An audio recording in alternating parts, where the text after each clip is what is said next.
Alright, good afternoon YouTube. Here's another installment in the repair semi-slash mild restoration of our 1988 Formula 350 yellow gold car.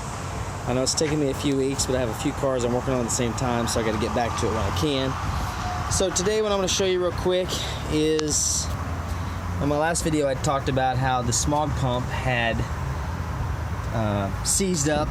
This is a common failure on these cars and causes small underhood smoldering. So what I'm going to show you today is I've got the old smog pump and went ahead and took it apart so you can see inside how ridiculously corroded these get. And this is aluminum housing with some metal parts inside, but this is what happened to this, and that's what caused the failure of it locking up, because it won't turn at all. It's pretty much frozen solid. So once this happens, the belt is just basically churning itself to death till it burns up or smokes or catches something on fire, like in this case the underhood insulation. Now this will be the other smog pump that I'm going to go ahead and put back on here again, and this is just a used one that I found. I had in my stash of parts. It's from a Corvette of the same era. They're actually the same pump.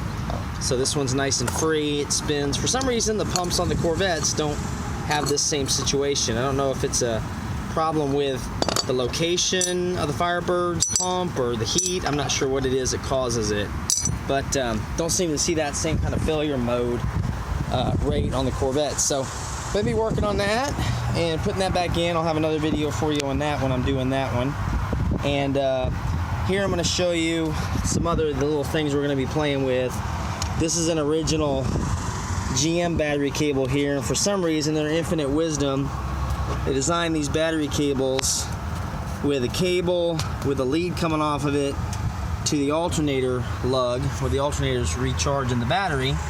And then in the middle of this, it's got a fusible link built into it.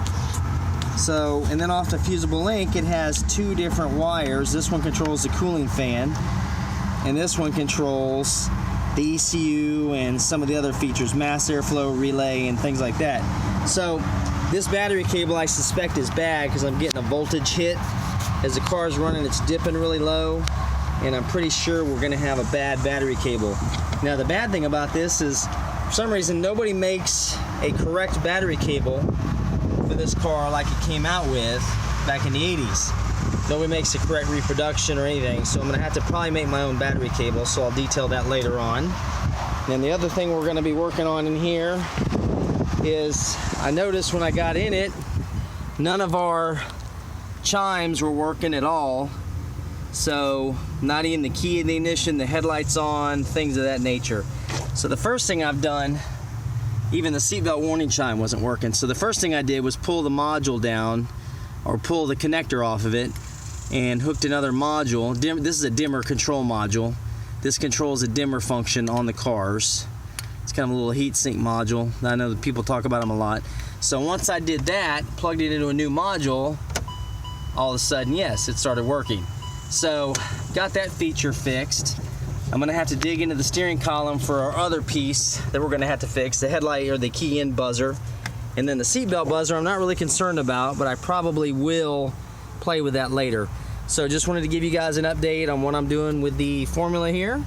And thanks for watching. If you like the videos, subscribe, and let me know what you think in the comments below. Thanks.